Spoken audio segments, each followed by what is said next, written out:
It's 1960, and another tiny country in Southeast Asia is about to be used by the CIA to prevent the spread of communism. This time, it's lucky Laos. Now, Laos is tucked away between Thailand and Vietnam. Most people would find it impossible to point out its borders, a problem that they'd share with the CIA, who decided that Laos was the key to winning the war in Vietnam.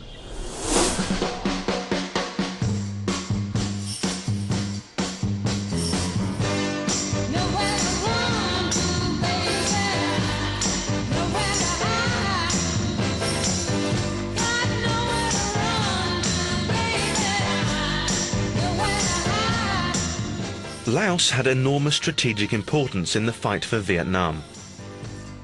The Vietnamese communists from the north had been using a secret trail which ran through Laos to direct troops, weapons and supplies to fight the US troops in the south of Vietnam.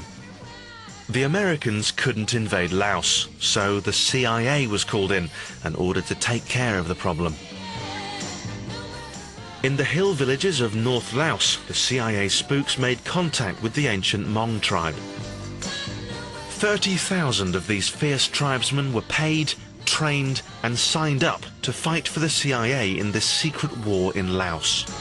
The tribesmen were happy to fight for the CIA so long as they were allowed to carry on farming and selling their local cash crop, opium.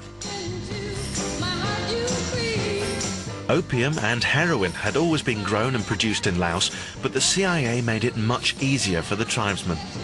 Not only did the CIA let them carry on producing heroin, they also made it much easier for them. They set up an airline, Air America, which was used to transport the drugs into neighboring countries, including Vietnam. I was a freelance journalist and I went to Laos to do this story on the source of the heroin and opium that was flooding into South Vietnam. And I was interviewing opium farmers. How much did you produce last year? What did you do with it? And the answers were always the same. We got about 5, maybe 10 kilos. At the end of harvest, we went down to that landing pad. An American helicopter came in, paid us cash for the opium, loaded the opium on the helicopter and flew away. The trail of drugs follows the trail of clandestine operations. And there's a very good reason for that. If you're carrying out clandestine operations, you need black money, and you need cooperation from criminals. All right. When you put together black money, untraceable money, and criminals, what does it add up to? Narco-trafficking. CIA headquarters had no idea what was going on the ground in Laos. Their agents in Laos had to keep the local drug traffickers happy in return for their support. So the CIA got their secret army by turning a blind eye to the heroin trade. But what the CIA hadn't thought about was where this heroin was headed. Well, it's what I call mission myopia, turning a blind eye, if you will. It was their troops, their aircraft, and they knew about it at the time. So the CIA was a part of that, and they were moral in that sense. They were loyal to their fighters. But they didn't worry about the fallout, what happened downstream. That was somebody else's business. A huge quantity of the heroin produced by the tribesmen was delivered straight into the hands of the American GIs stationed in Vietnam.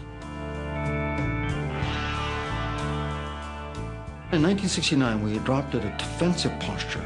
The troops became demoralized. They were basically confined to fire bases in defensive positions, and time was very heavy on their hand.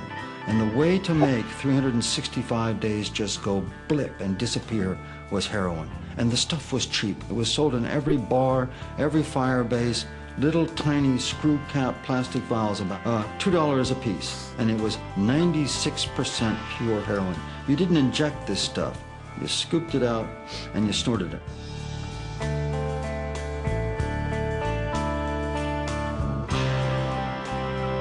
The White House did a survey after the Vietnam War, and they discovered that in 1971, 1/3 of all U.S. combat forces fighting in Vietnam were heroin addicts.